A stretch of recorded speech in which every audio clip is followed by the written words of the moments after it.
What is the essence of life? To serve others and to do good. Greek philosopher Aristotle said this over 2300 years ago. This offers proof that giving back to the community or volunteering is hardly a new concept. It's an important way to help individuals and communities in need. The value of volunteering and its experience are something money can't buy. Now, I'm going to have a conversation with Manjusmita Bagchi, Associate Director of Ektara, a registered trust in West Bengal. She has been associating with Ektara since 2012. And hello, Manjusmita. I'm so happy to have you here today. Thank And you I'm so much for having really, me. yeah, and I'm really excited to listen to your stories or experiences of volunteering. And I'm sure that this will inspire the entire Pallikudam community spread across India. Okay, so shall we start? Yes, please. Absolutely. Yeah, yes. I saw in your profile that you have done a master's in world archaeology from the University of Oxford. Actually, what was that push for you to pursue an entirely different career after your studies? And how did you get involved in transforming marginalized children and women? Right. So I always knew that I wanted to, work in India for sure, even though I went abroad for my master's and it was in a completely different field. The need to come back was very strong. And so after I finished my master's, I also went at a time where the whole world was going through, real bad economic recession. Yes, yes. So I had thought originally that I would pursue a career in academics, but then I decided to come back and I moved to Calcutta. And Okay.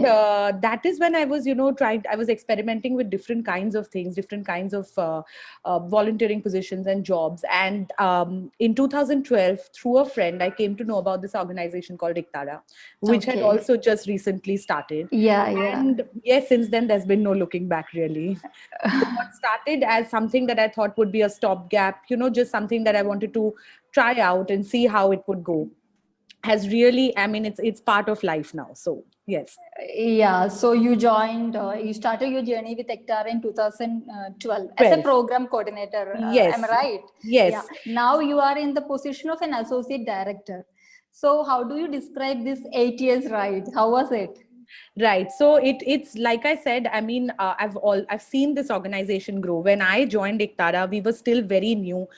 We knew because we were positioned in an area where there was, which was in the heart of the largest slum community in Calcutta. We Yeah. knew we had to do some very strong programs for the girl child Yeah. because they were prone to. We are very close to railway tracks, so they were really prone to being Mm. trafficked, and those vulnerabilities were really huge. And we Mm. deal with a section of society where girls still have no say. There is no they don't enjoy any say in their families. So Okay. and it's coupled with years of illiteracy. They're trapped Mm. in this whole cycle of poverty. So we knew from the beginning that we had to do something to break this cycle of poverty, illiteracy, domestic abuse, the whole cycle that Yeah, women from yeah, marginalized yeah. communities seem to be trapped in. And Yeah. that is when, from in 2012, it was still a very small organization. We barely had about 100 children. We used to run an informal creche. And when I came on board, the idea was that slowly we would develop concrete programs and address needs that came up as and when. So from the beginning, our founder trustees, who are very very invested in this organization, Mrs. Mm. Saraf and Mrs. Sureka, from the beginning they knew that education had to be the key. Yeah, yeah. So which is why when they set up Iktara, it was still, it was with really young children. It was like an informal creche. But then we realized that early learning was something that we needed to really focus on. Mm. There were Okay. no free pre-primary schools, English medium schools in the Yeah, area where yeah. we were working. I And saw on your website. yes.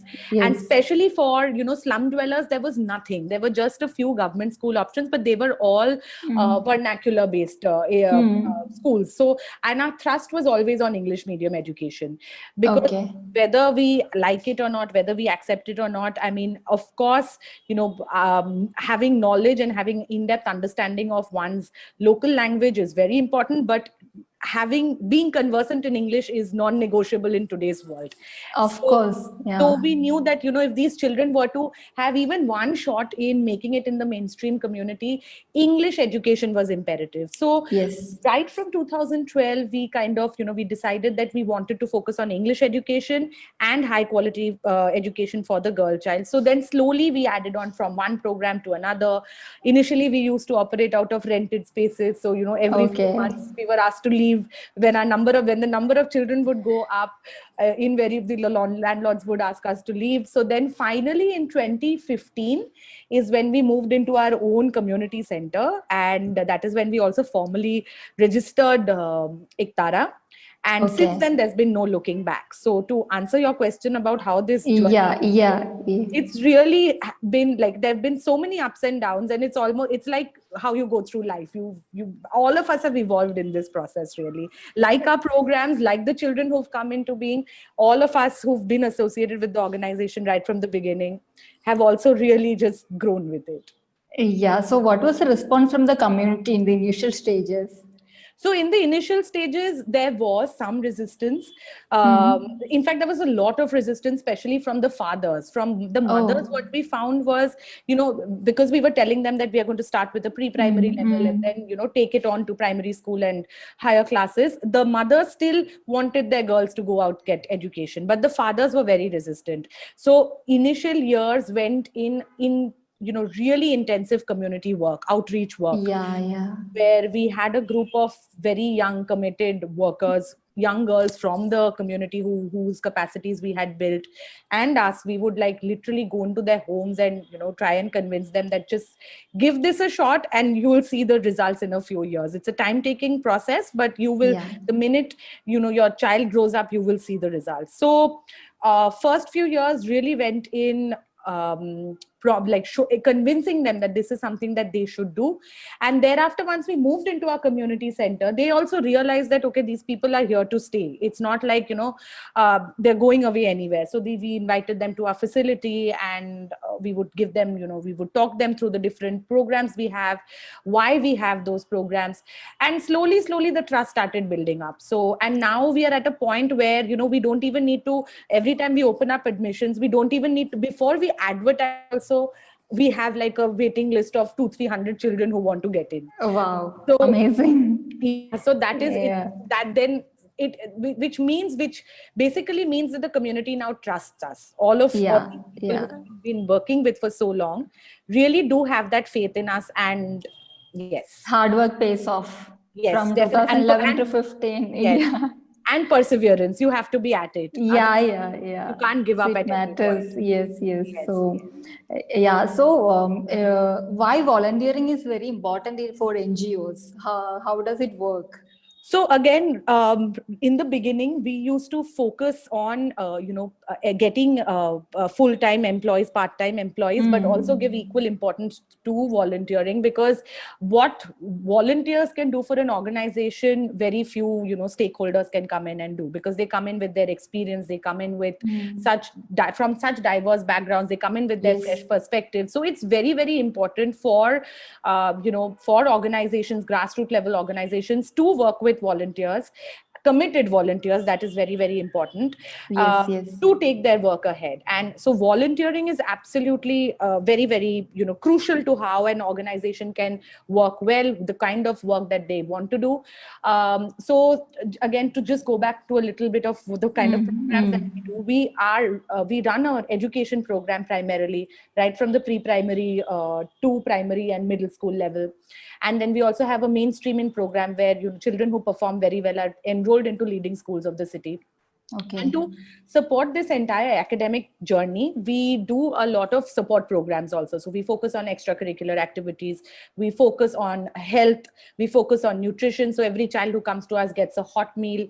So at least one meal of their day is taken care of by us. Their parents don't need to worry about it. Any health requirement, we do referrals. We tie up with the government hospitals or private clinics. We make sure that they're well looked after. So for all of these supporting components, volunteers again again play a crucial role, whether it is Of course. extracurricular Yes, activities yes, yes. or, conducting workshops on nutrition for the mothers, on what within their financial means, what are the different things that they can do to enhance their quality of life, or, hygiene practices. So there is, I mean, the scope for engaging volunteers for an organization like ours is tremendous. And the role that they play, I think for most NGOs is very, very crucial.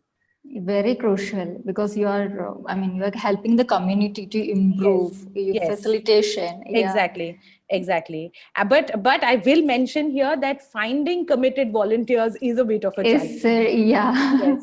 yeah. So Who has that real push or attitude to exactly. do Yes, things? yes, Yeah, yes. it's not easy. It's not It's at all not easy. easy. It's not at all easy. It's not, just coming into a classroom and teaching children and thinking Yes. that I'm just going to teach them ABCD and that's about Yeah, it. yeah. It's It's not it's easy. far more than that. So yes, Yeah, it's about changing somebody's life. absolutely, absolutely. And in the process, how you change your own.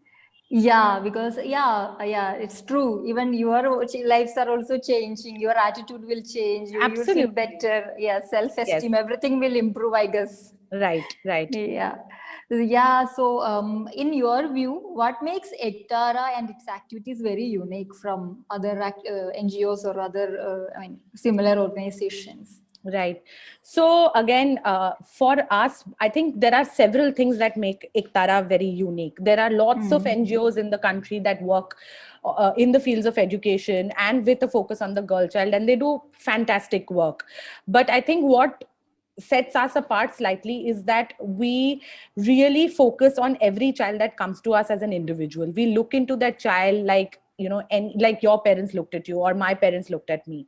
So that is the kind of attention that is paid to each child. The quality that we give out of any. Ownership. Yeah. Yes, and also the quality of services that we give out is absolutely uncompromised. Like I mentioned from the beginning, one thing that we knew was that there's going to be no compromise on quality. We will try and get in the best resources for them, try and get the best teachers, and if that meant offering these services at a higher cost, we would do it. So convincing donors or convincing supporters is still a challenge because they question us often as to Yes, yes. why that NGO has offers education for children at Yes. this price, but you offer it at so much higher, or whatever it is. But the point is that for anything which is of value and quality, there is a certain price that comes with it. So Yeah, we can't compromise. not Yeah. at all, and Ektara doesn't compromise on it, which is a big quality. And the third part about what makes us unique is that and this is something that has again evolved as we have been on the ground, is facilitating parents to become even more active participants in their child's journey. We deal with first generation learners, and Okay. for us to expect that their parents will have the understanding that other parents have is definitely not possible. But it is as important for us to build capacities of the mothers and the fathers in taking some responsibility for their child's education as it is to educate the child. So community engagement is a very, very strong vertical of our operations at Ektara. So, if a child comes to us, of course, they have a year-long program that they are enrolled in. But every single week, we also engage with their parents. We talk to them about different aspects of parenting, about the need for the child to do extracurricular activities. Oftentimes, people who come from economically marginalized communities, their thought is that Yes, I'm yes. just going to educate, like I'm just going to give them functional literacy. As long as my child is literate, is good enough. But there's so much that goes into making an individual. So whether it is access to sports or access to creative enterprises, or even just self-development opportunities. Now we are also talking about doing things like coding and robotics. So in all of this, we want parents to be partners in the journey, and it's not going to be Yeah. done in isolation with them. So that definitely is another unique point of Ektara, where parents are brought in the loop. Of course, financial commitments from them is something that we don't look at, but Yeah. cooperation, participation, and if need be, even putting in a little bit of time for taking their child to, say, the swimming classes or for football classes. These are things that we do for the parents, and that does instill a sense of ownership in them, which goes a long way. Yeah, I can understand. It's not, Yes. yeah, it should not be easy, like, I mean, to make them realize, oh, your child needs this, your child has this Exactly. talent, so you have to Exactly. support emotionally. Right. Right. Yeah. So it So is, yeah. those are all definitely qualities, I think, that set us apart from just being an NGO that's operating in the education space, because there is a lot more that goes on with it. In short, you are changing the whole family, not just a child. You are You, just thank you for saying it, changing the because whole. our approach is a holistic approach to, bringing about Yeah. a mindset transformation. So at Ektara, when we take in a child, of course, at the Yeah. end of their journey with us, they are going to be educated, they are going to be literate, but it is equally important for them to be aware of themselves as the individual who can make informed choices, who can make, good decisions. Whether they, I mean, of course, making them employable is also a priority for us, but whether they choose Yes. to Yes. exercise that not is their discretion at the end of the day. So we Yes. believe Yes. in creating a generation of girls who think for themselves, who have that support system that allows them to think for themselves and make decisions for their lives.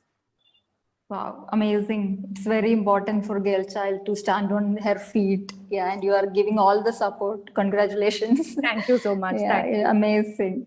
Yeah, okay. Shall we go to the next question? Yeah, Yes. okay.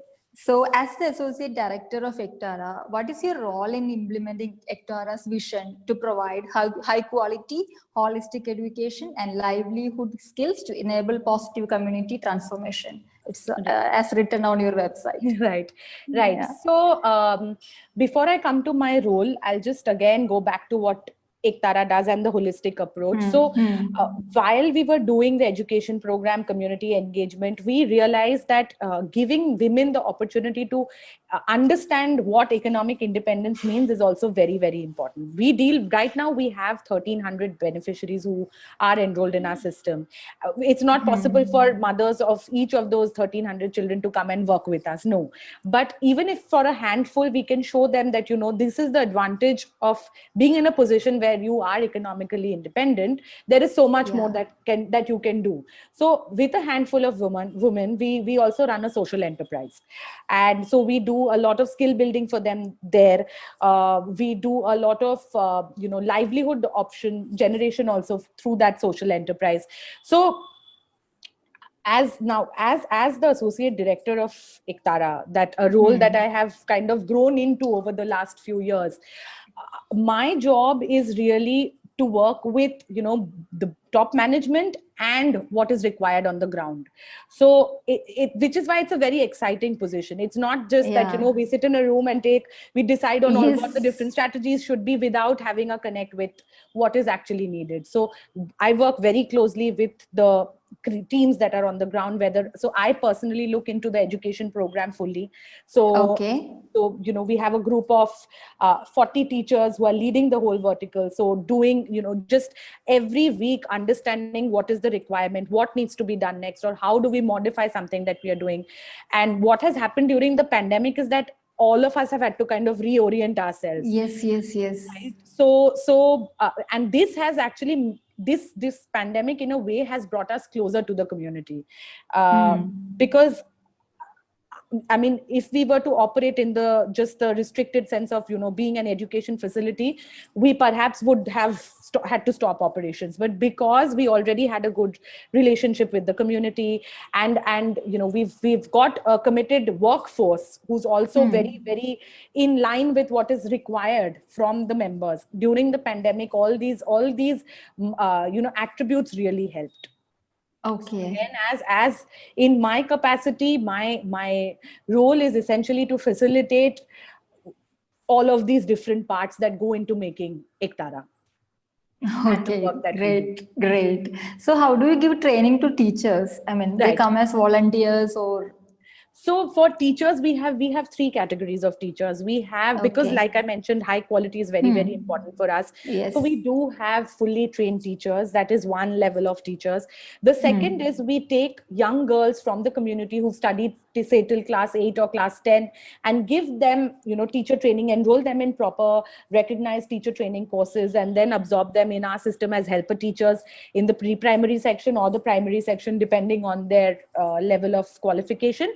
And the third category is of volunteers who come in to teach, special activities or special classes. So in our pre-primary, primary and middle school, we function as any other school. So we have routine based, timetable based functioning, where sometimes it becomes difficult to accommodate volunteers because they also have their time commitment. So for this particular area of functioning, we rely on employed teachers and community girls who fill in the role of helper teachers, but volunteers come in to do all the special classes. So right now we have a pen pal project that we run with students in the US.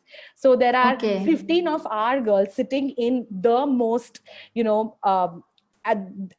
the worst condition you can imagine, in urban slums in the city of Calcutta, and they have pen pals in the US from one of the most privileged backgrounds there. So the Wow. idea is that for our girls to be aware and for them to also know what's going on, so it's a mutually beneficial exercise. So we have volunteers leading the pen pal project, then we have volunteers leading civic literacy, where girls are taught to understand what are the different decision making bodies that are there, how they can influence these agencies, what is their role in society. So all these different projects, which become very difficult to put into compartmentalized, like timetable based, routine based subjects, is completely volunteer driven for us. And which is why it's very important that, like you asked, how is important is it, it's very important for them to come on board and give us these opportunities to expand our horizons, really.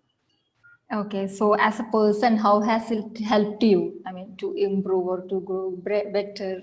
Wow, this is well, I mean, I think, and I speak for all of us who've been, part of this Yes, yes. journey, Tara. We've all transformed tremendously in the last few years, and especially from 2015 to now, because the level of trust that we've seen from the community has been so incredible that there is no looking back for us. B is, we often get so consumed by our problems and our issues that we tend to get a little not ungrateful, but we do take things for granted. But when we look at the community members, their resilience, how they Yes. constantly fight back, it is really and like a motivation for all of us to do our work well. So it has changed all of us, I hope, for the better. Yes, for sure. Yes, yes. So yes, Yeah, where while we are more mentioning that, yeah, sorry, please. where we are more considerate, and we are more aware of what is required. And when you're on the ground, you're meeting 100 people every day and listening to 100 different perspectives, so that clearly opens up your mind as well. Yeah, amazing. Yeah, even while mentioning about we are taking things for granted, I have read on your website that there in some slums, 12 to 15 families are sharing one toilet and they're living in a small space. Even we can't even imagine such a life. Exactly. So Yeah. it's but and the beauty is that these children have the same skills that any child coming from a privileged home has, right? So it's just the Mm. circumstances that don't allow them to move ahead in life. And Yes. as us as facilitators, our job really is to make sure that at least they have an equal footing in this world. So like Yes. you mentioned, until we stepped into their homes, we had no idea what kind of how difficult their lives were. So it's good to say that a slum child should also, if you give them access to a good school, they should do well in school. But there are other things that one needs to address also, what their home conditions are, whether they even have, like, every morning most of our adolescent girls, they stand in line for 2-3 hours to get their days drinking water. So Mm. there are days when they end up coming late to school. We have to be Okay. strict about punctuality, but these are considerations even we need to make, that okay, it's not because they are there is a valid reason why they are late to school. Or there are innumerable such instances where understanding the context is very very is critical, again, to how well your programs are designed. And at Of Tara, I course. think we've been able to do that to quite some degree. Yeah, so you are working in grassroots level, you're visiting their homes, you have an idea from where they are Exactly. coming from. Yes, So you yes, can make it tailor-made to their yes. requirements and their background, so it will Right, help them. right, right. Wonderful. Yeah, could you please name some of the major initiatives of Ektara to create a complete transformation for them? Just your Right. initiatives. So, like I said, the education program is our main program, and within that, we run a pre-primary section which is called the Early Childhood Literacy Center. And so we take in children at the age of 3, and really do, address the needs of their literacy levels, numeracy, social skills, their cognitive development. All those aspects are looked into. Then they move into the primary section, then they move into the middle school section, and for children who perform well, they are enrolled in leading schools. All of this is supported by the health hygiene vertical and the nutrition vertical, with along with mental health support for their families. So that is the education program as a whole is one initiative. Then we have our community engagement vertical, under which we have our mothers forum, which we are in fact formally launching on the 10th of this month. Yes. Oh, that means after 3 days. Yes, Wonderful. in 3 days' time, we are Great. going to be launching our mothers Yeah. forum. So we've always had like an informal body of mothers who would do problem solving exercises for us, or during the pandemic were able to spread information, relevant information that we wanted community members to have. So through these mothers, we already used to do it, but now we are formalizing it. So one major initiative is the community engagement program with the mothers forum. Then we have our social enterprise, which I spoke about, which talks about skilling and livelihood generation. And the last part is our mobile school initiative, which is called Chake Pe Kaksha. So through that, we basically reach out to children who can't come into our facility. So that has helped you during the pandemic also, this mobile school? Unfortunately, during the pandemic, during the lockdown, we could not really, because it's a physical instrument that needs to be taken into the slum. So we could not really do that. But what has happened during the pandemic is, everyone was talking about online education. Everyone was talking about, the problems of the digital divide. And we faced it firsthand. A lot of our families, their income range is like pre-pandemic, their income range was about 4,000, 5,000 rupees a month. Yeah. They were supporting 4 to 5 members. As soon God. as lockdown was announced, they lost, because most of them had no savings. So they lost their jobs, everything went. Most families had a smartphone, but internet recharges, etc., were not possible.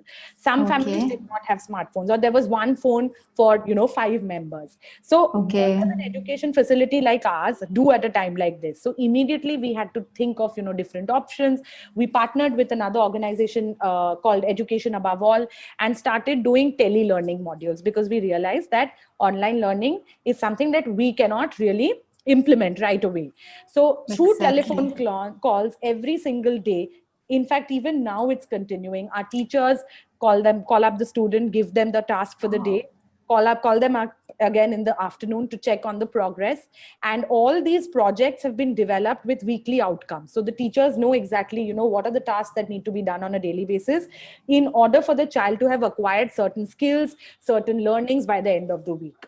So this entire process also kind of developed through the pandemic, right? And so this has again become an initiative of ours, where we are in a position to talk to people about what telelearning can be, what different components there are, what is project-based learning. So that is something that we've done during the pandemic. And leading to that, what we've also realized is now that there will be a major shift in how education is perceived in the country. Yes. All of us, I mean, mainstream schools have already been doing it, but even for NGOs now, working on 21st century skills is very important. So, which is why, incorporating digital literacy, incorporating certain elements of social emotional learning, these are all things that we are now reconfiguring almost in our curriculum, in our syllabus, so that we are able to offer them something which is more complete and set in the right context. So yes, these are our initiatives. I've already told you about what's in the pipeline also. Yes. This is this tele-learning, right? Tele-learning. Yes. Oh my God, I'm hearing this for the first time. I think this could be an example for the whole world, I think, because it's not, there are many underdeveloped countries who has no internet access or smartphones. So they could use this technique actually. This is excellent. Yeah, very nice innovation. Yeah. Thank you so much. We in fact did a small pilot project on telelearning with with another school in Kharagpur, which is run by volunteers from IIT Kharagpur. And even there, the results and it's incredible how well the students responded to this. And even the Yes. teachers started, of course, nothing can compensate for a classroom setting. No, nothing can replace Yeah, that. yeah. But the fact that in spite of these difficult times, teachers could productively engage with the children was really and is Yeah. incredible. Yes. It's reaching out and keeping them in the track. So that it's really helping. It could be a great model. We should really It, highlight this. well, thank Yeah, you. so impressed. In, in fact, sorry, I'm going to add one tiny part to that, which I forgot, Yeah, yeah, which please. is again through telelearning. What happened was for the first time, parents were becoming educators as well. So Yeah.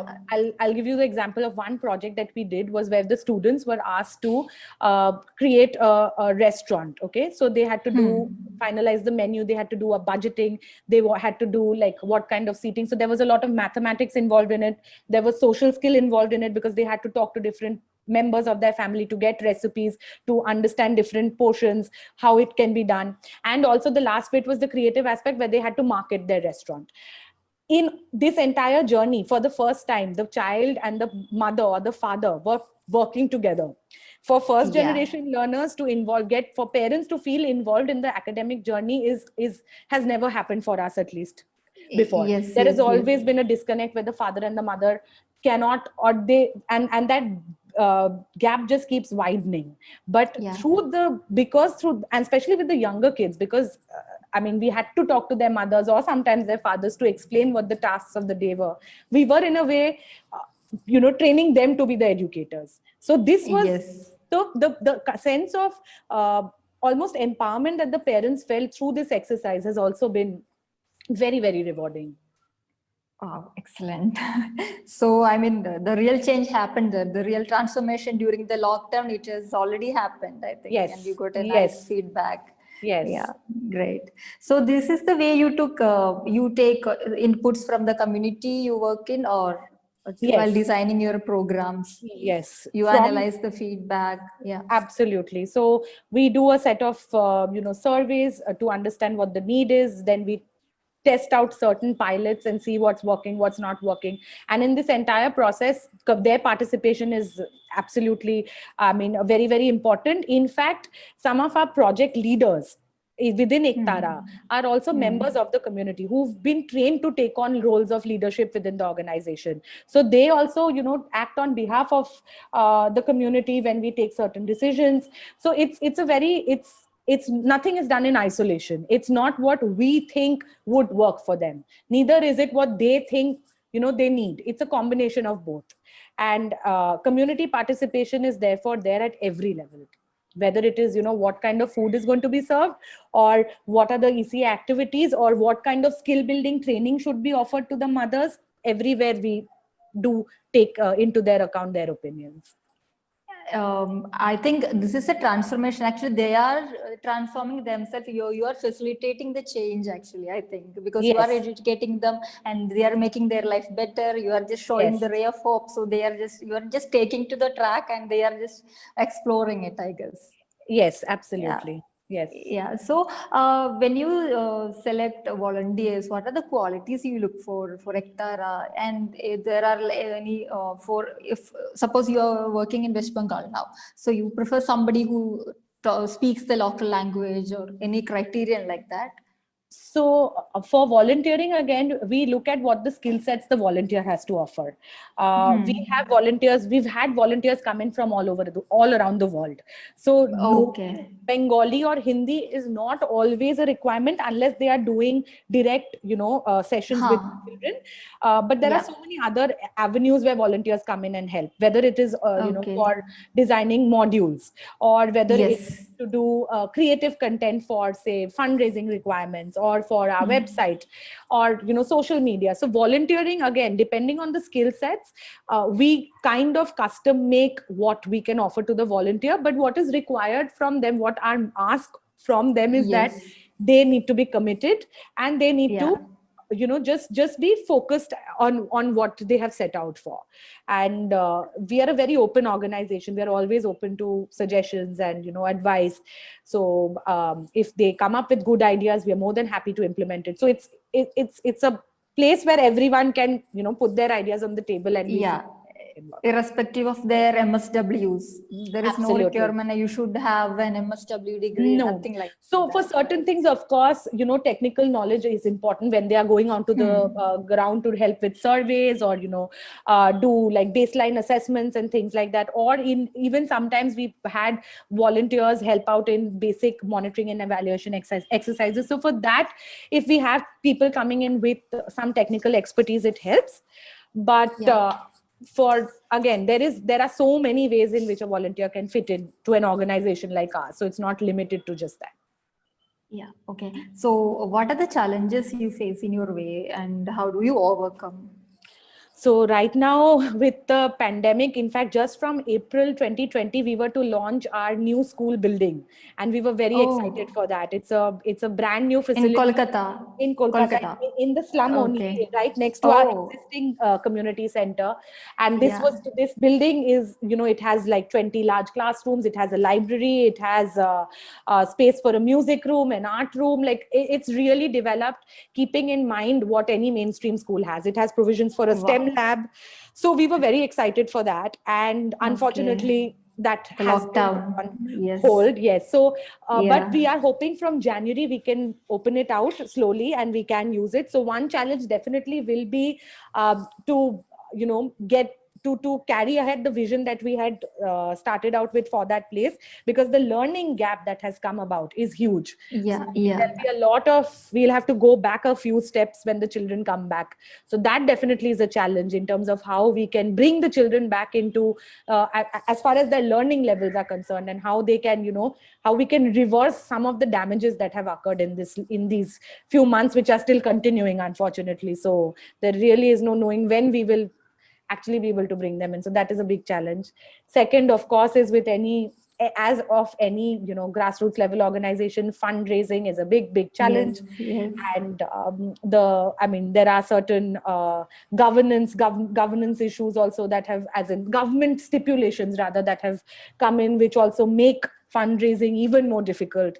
So yes, these are actually as far as the community goes, because we know we have their support, we can overcome whatever comes from there. Yes. Yes. But Because you have already proved it. Nine yes, years of big yes, journey. yes, Yeah. yes. So now, but some of the ways in which we think we can overcome these challenges is really, if we can we've partnered with the government before in small measures, but now we are really Hmm. looking at partnering with the government for especially for the mobile school initiative and things like that, where Yes. Yes. the support programs, projects that we have, we want to give out our services to other government schools also. So that is one way where we want to kind of that is one way of looking ahead. The Yeah. second is forming partnerships and collaborations. I think Hmm. all Hmm. NGOs in the last few months have realized that it is not possible for one person to do everything. We should make Yes. full use of the different experiences and expertises that is there all around, and make a have a concerted effort in solving issues instead of doing it in isolation. So yeah.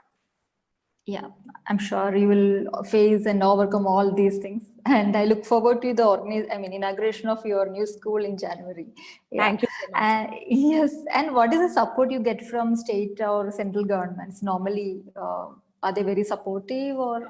Well, so far our support, it's been very neutral with the government. We've not had active support, but we've not had discouragement either. So we look at it Okay, positively. Apart from the one or two great. initiatives that we've run with them, for like the mobile school and things like that, we've not really done, like, we've not actively worked, asked the government for support, or Hmm. got support. So yeah.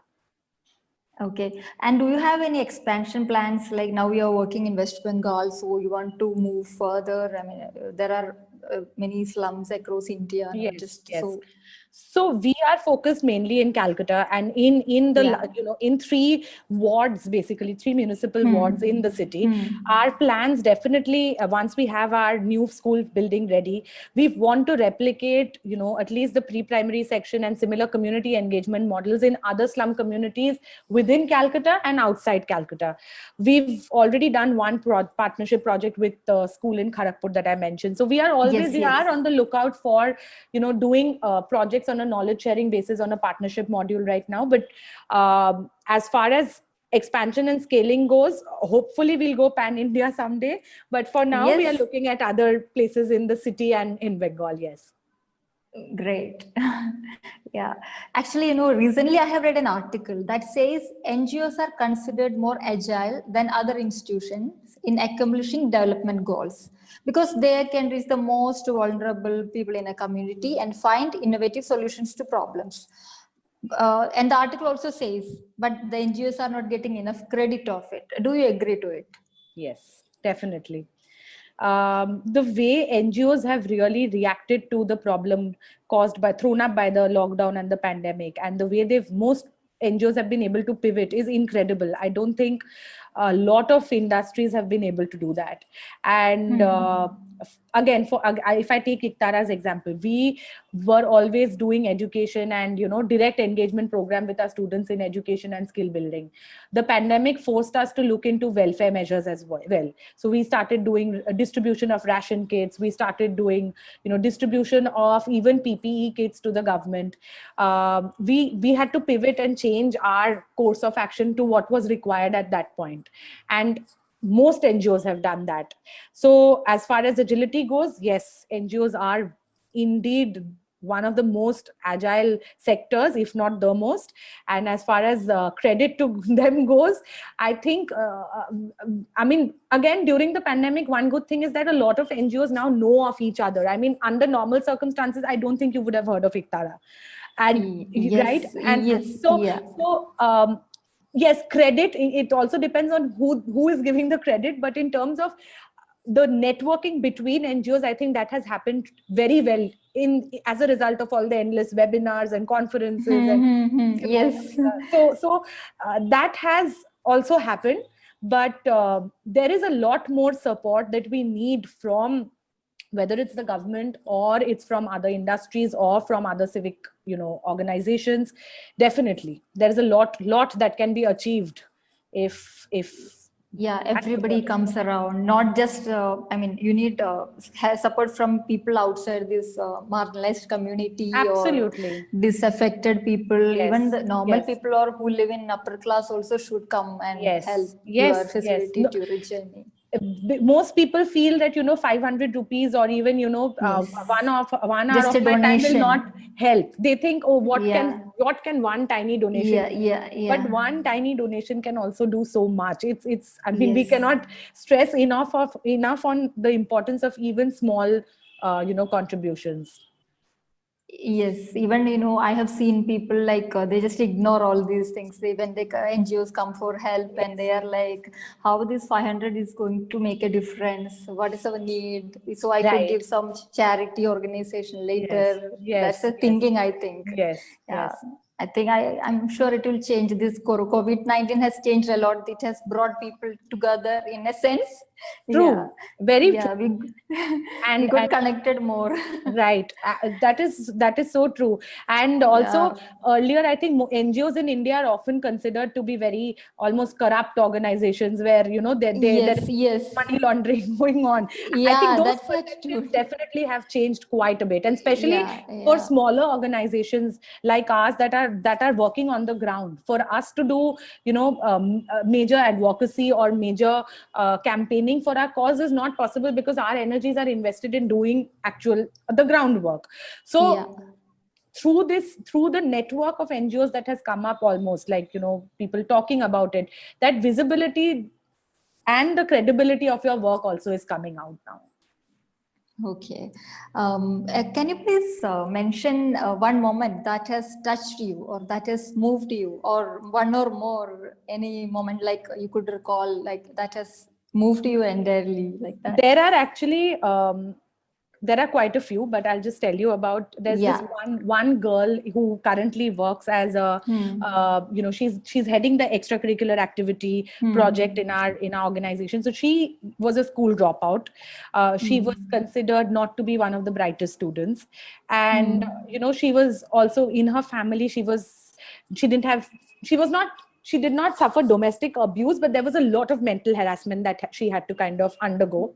And she was a really, demure, meek girl who would not say a word. So she came into Ektara in the beginning, around 2012-13 is when she came into Ektara as a non-formal student who was still hoping that, she would be able to enroll in a school, but she really was not academically inclined. But she was always very good in dance and art. So we decided that, let us focus our energies on that. Yeah. And slowly with that, with the exposure, and with also, she also felt the need to change perhaps at some level. The transformation that she has undergone is unbelievable. She is now also the official photographer of Ektara. She is now the sole earning member of her family because her father recently passed away. Her mother used to run a shop which had to close down. She used to sell puri sabzi in the Basti, but that shut shop once the lockdown was announced. Now she is the single breadwinner for her family. So, Wonderful. Stories like these, or girls like these who when you see them for the first time, you perhaps think, okay, you almost feel sorry for them, but then they make you realize that no, if there is a will to change, and if the system, if the support is right, Yes, they can change lives. So there are so many. I could go on and on about the different stories that we have, which I are think you get, inspiring. that's the fuel you have to, that's the fuel driving you to move Yes, further. I yes, think yes, yes. wonderful. Yes. I think that is the most rewarding part of your service. I think those Absolutely. moments, those changes you see. Yes, yes. Yeah. Yeah. Definitely. Tell me, please. So being a part of these transformations, slowly seeing over, like I told you initially, we would see that fathers were very reluctant to send their children. Yes, Now yes. we have fathers standing in line for the admission of their girls. There are fathers who take their girls to play football. So when we see, it's taken us a long time, but when we see Yes. these changes, it's very, very inspiring. Then Very that, fulfilling. Yeah. and you're on the right track, and when you want to do good, results will come. It might take time, but there will be a lot of hurdles and challenges, but if you persevere, and if you are true to what your intentions are, there is no way that the results will not show. So, what is the message you have for aspiring volunteers or to the general public? Well, I think every time they get approached by an NGO, or if they come across an NGO doing good work, they should definitely support the NGO. Do the due diligence, go to the website, check out what the organization is doing, call them, speak to the representatives. It just takes 5 or 10 minutes to do all of that. But if you get involved, there is so much you can do. It's always, sometimes it's not even about giving monetary support. You could just be facilitating and creating a network of supporters for them. So there is, again, if you choose to give even maybe 10 minutes in a week to a social cause, it's more than enough. It's worth, I think. Absolutely. If most people, if even 50% of the people started understanding this and doing this exercise, I think a lot could be achieved, whether it is for education of the girl child, whether in any social cause, really any cause that if that resonates with you, try and go at it. Wow, wonderful. You have something more to add? No, I think we've covered all of it, but I would, encourage everyone to come and visit our website. You've seen it. So for sure, if people could also come and visit our website, see what we do, get connected with us in different ways, we are very, very happy for that. So we look forward to that. Yes, even the entire team of Rajagiri Media, Pallikoda Magazine, we are so happy to have you on board, have to associate with you. Thank you And so yeah, much. even the Thank you. RRT that brought lots of results, and we're getting nice feedback. And it has Great. been a nice conversation with you. It's very Thank you so touching and much. it's Thank very you so much, Dania. inspiring. I'm sure our viewers has got some motivation and some ideas, some real pictures about what volunteers are actually doing and how you could change others' life, how you could help others. Okay, thank you so Right. much Thank for you. your Thank you so time. much, Dania, for giving us this opportunity and giving me this opportunity. Our Thank you. pleasure, our pleasure. Thank you so Right. much. Thank Yeah. you. Okay. Yes. Bye bye. Okay, bye.